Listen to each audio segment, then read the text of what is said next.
ఇప్పుడు ఇక్కడ ఉన్నటువంటి విజ్ఞానవంతుల నుంచి ఒక విజ్ఞానవంతుని బయటికి తీసుకొచ్చి వాళ్ళ నాన్నగారికి అంటే ఫోన్ చేసి విజ్ఞానవంతులు ఉన్నారా? ఆ టోపీ వాడు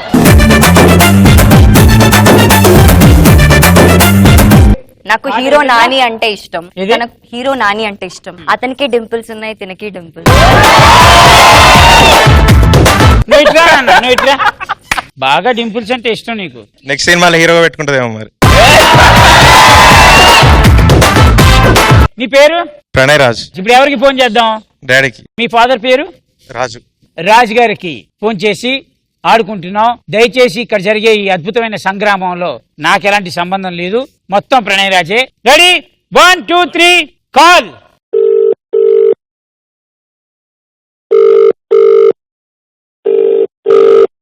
హలో హలో హలో, ఎవరండి? రాజుగారు అండి? అవునండి. ఏ ఏరియాలో ఉంటారు మీరు? మాది జయశంకర్ డిస్ట్రిక్ట్ ములుగండి. Oh okay okay okay. Pranay Raju అంటే మీ అబ్బాయినా? అవునండి అవునండి. ఎక్కడున్నాడో తెలుసా అతను? కాలేజీలో ఉంటాడండి. కాలేజ్? కాలేజ్. అవునవును. కాలేజ్ గాడండి, పోలీస్ స్టేషన్ లో ఉన్నాడు. అవునా, ఎందుకండి? చిన్న ఇష్యూ అయిందండి. ఏంటంటే అది? ఏం లేదు, మీ సంధ్యా థియేటర్ లో సినిమా నడుస్తుంది. అచ్చా. సినిమా నడుస్తుంటే మీ బాబు వచ్చాడు అనుకుంటా సినిమా చూడడానికి. ఏం గొడవ జరిగిందో ఏంటో గానీ థియేటర్ అద్దాలని పగలు కొట్టేస్తున్నారు, గొడవ చేస్తున్నారు. అతనితో పాటు 4 గ్యాంగ్ కూడా ఉన్నారు. మేము వెళ్ళి పిఎస్ కి కంప్లైంట్ చేసాం. కాదండి, చాలా పెద్ద గొడవ చేశారు. యాక్చువల్లీ టీవీలో స్క్రోలింగ్ కూడా పడుతుంది, మీరు ఇంకా చూడలేదా? సంధ్యాలో మొత్తం గొడవ జరుగుతుంది. ఇట్లా ఎట్లా అండి? మీరు కాలేజ్ కి వెళ్తున్నారని చెప్తున్నారు కానీ ఏమో ఇక్కడ పోలీస్ స్టేషన్ లో ఉన్నాడు. ఇక్కడ పోలీస్ స్టేషన్ నుంచి మాట్లాడుతున్నాం. ఎస్ఐ సంజు మాట్లాడుతున్నాడు ఇక్కడ. మావాడైతే అలా చేయడు సార్, మరి అలాంటి పనులు ఏం చేయడు. మరి ఏమైందో నేను తెలుసుకున్నాను, మాట్లాడుతున్నాను. మాట్లాడతారా? మాట్లాడతాను సార్. ఇగో మాట్లాడండి మీ ప్రణయ్తో. మాట్లాడు బాబు, భయపడుతున్నావు. పిలు మీ నాన్నని పిలు. Hello daddy. హలో, ఎందుకు అలా ఎందుకు చేస్తావు? అరెస్ట్ చేసి డాడీ, పోలీస్ స్టేషన్ లో ఉన్నా. అవునా? చిన్న గొడవ అయితే అద్దాల వల్ల కొట్టినా డాడీ. అవునా, ఇప్పుడు నువ్వు స్టూడెంట్, నీ లైఫ్ ఏమైతుంది చెప్పు. ఇలా చేయడం కరెక్ట్ కాదు కదా. అవును డాడీ, నువ్వు రా ఇప్పుడు. రావాలా? సరే, సుల్తాన్ బజార్ స్టేషన్ రండి. కాలేజ్ ప్రిన్సిపల్ కూడా ఉన్నాడు, మాట్లాడండి. ప్రిన్సిపల్ గారా? హలో. Hello sir. మీ పిల్లాడు ఈ థియేటర్ అద్దాల వల్ల కొట్టిండ్రని ఫోన్ చేస్తే వచ్చినాం సార్. సార్, మరి పిల్లాడైతే నేను ఎప్పుడైతే కాలేజీలో చూడలే. అవునా సార్? కాలేజ్ ఆబ్సెంట్ అయితే మెసేజ్ వస్తా ఉంటుంది కదా సార్. అంటే రాలే మరి. నేను ప్రిన్సిపల్ని కదా సార్, అందరి ముఖాలు గుర్తుపెట్టుకోవడం కష్టం.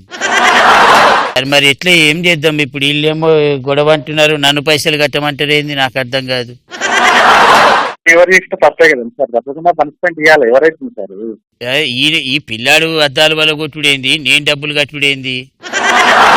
మావాడు తప్పు చేశారు కాబట్టి దాన్ని సైడ్ పెడతామండి. సరే, మీరు ఒక పని చేయండి, నేనైతే డబ్బులు కట్టి తీసుకోబోతా పిల్లాడిని. రేపు మీరు డబ్బులు కట్టి మా ఇంటికి వెళ్ళి తీసుకోబోండి. ఓకే సార్, కాలేజ్ పెట్టి మాట్లాడుతుంది సార్. నేను ఈ పిల్లాడు మీద మరి పోలీసు వాళ్ళు ఏమో అంటున్నారంట. సార్ కేసు పెట్టకుండా చూడండి సార్. కేసు పెడితే వాళ్ళకి కేసు తీసుకెళ్తే ప్రాబ్లం అవుతాయి కదా. కేసు ఎందుకు పెట్టనిస్తా, నేను ఉన్నా కదా కేసు పెట్టనీకి. సరే సార్, మనం అదే మీరు రేపైతే వచ్చి పైసలు కట్టుండ్రి, మర్చిపోవద్దు. ఎందుకంటే నా దగ్గర కూడా పైసలు లేవు, జేబులో పెట్టుకొని తిరగం కదా. అవును సార్, అవును సార్. అట్లని వీళ్ళంతా లొల్లి చేసి నన్ను రమ్మంటే నేను గజ్జనోనికి బయటకు వచ్చిన. సార్ అట్లనే సార్. మీ పేరు? మా పేరు రాజు సార్. రాజు గారు నమస్కారం సార్. రైట్ అయితే మరి.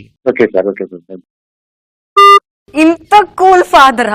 బట్ మీ ఫాదర్ కి పాదాభివందనాలు. అందరు తండ్రులు అలాగే ఉండాలని కోరుకుంటున్నాను. అలాగే ఉండాలి.